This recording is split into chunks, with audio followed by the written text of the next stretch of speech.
I'm Naomi Chapman. I run a tabletop gaming society through uni, and I am a massive video game nerd.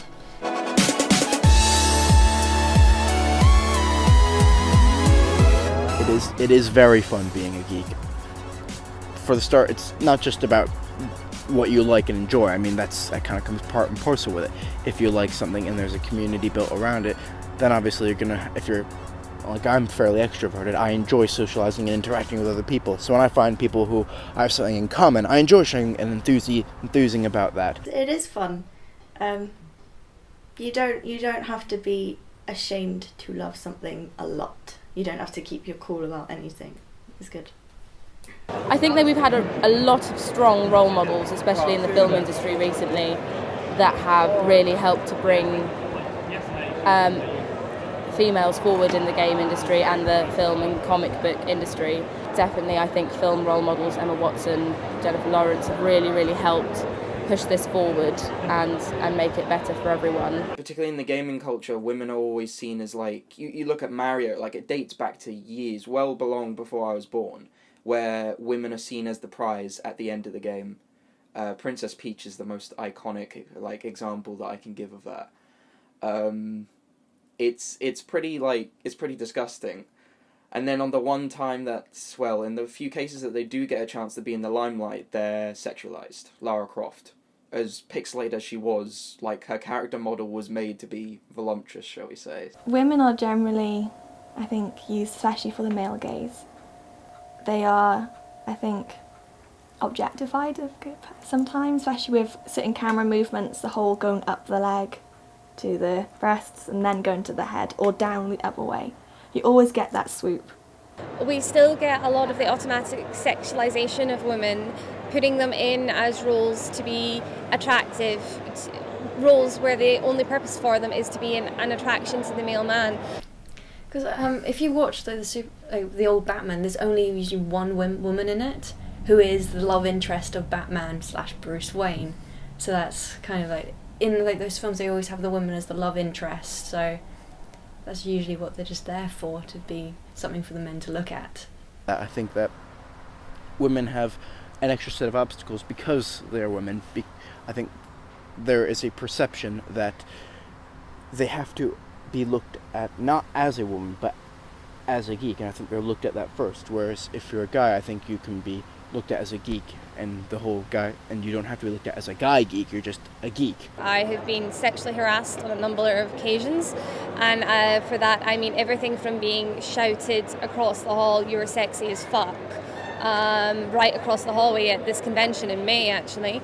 I've been groped by strangers. I've had women coming up to me and calling me a slut. So that's more of the negative experience I've experienced as a female geek.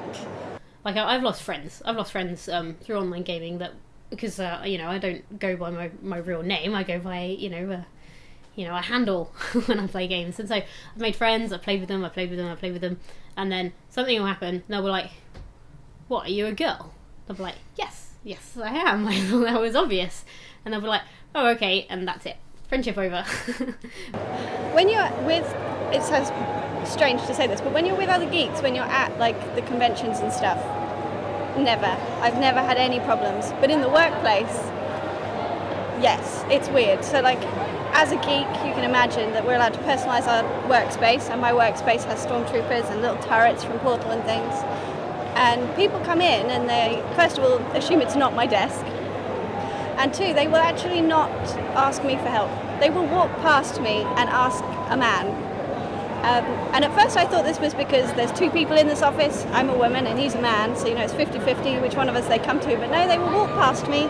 They will see that he is busy and they will still only talk to him. And if I say, "Can I help?" they will leave. But actually at conventions, nothing. The whole death threats thing and wishing illness like cancer is one that, like, I see on a daily basis. I play a lot of League of Legends. It's completely ridiculous. And I think they should be treated seriously. Regardless of whether it's someone being, like, actually serious or someone hiding behind a keyboard, people should be taught to not say these things to other human beings. Just for being a gamer, having a death threat is insane. It's insane. How could that possibly lead to a death threat when it's something as simple as something that you enjoy doing that isn't hurting anybody else. It's disgusting.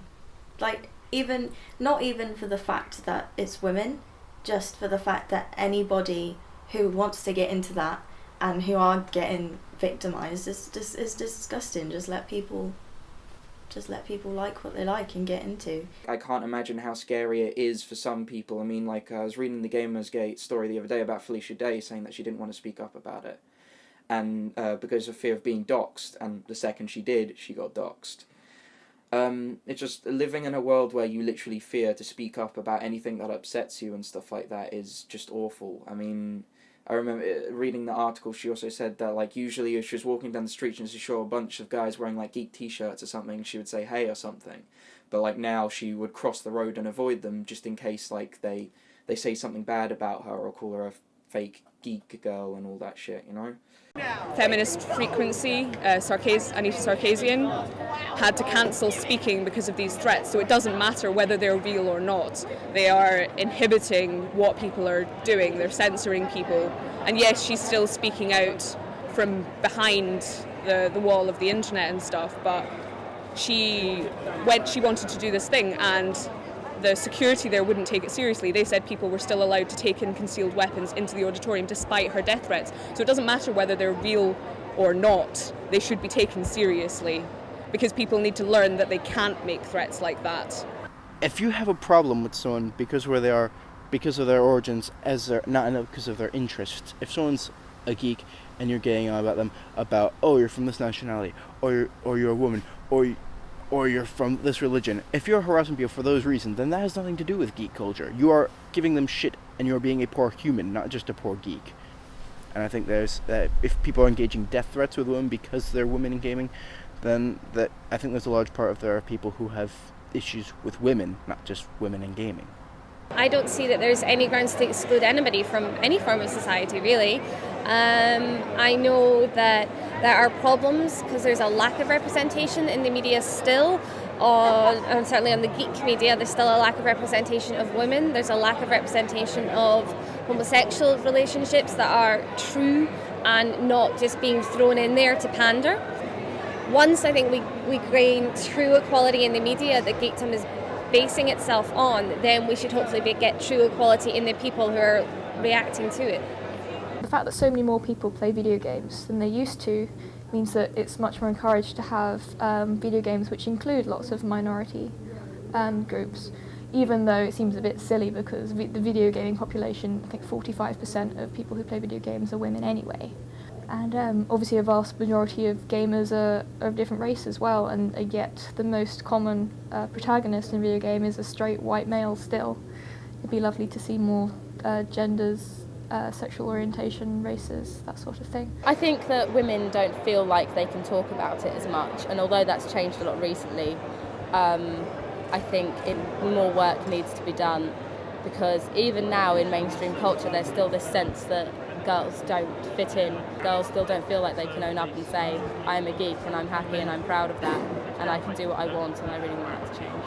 Why can't we all be geeks? Why does it have to be exclusive? Like, why is it only for white males? Why can't everyone be into these different things?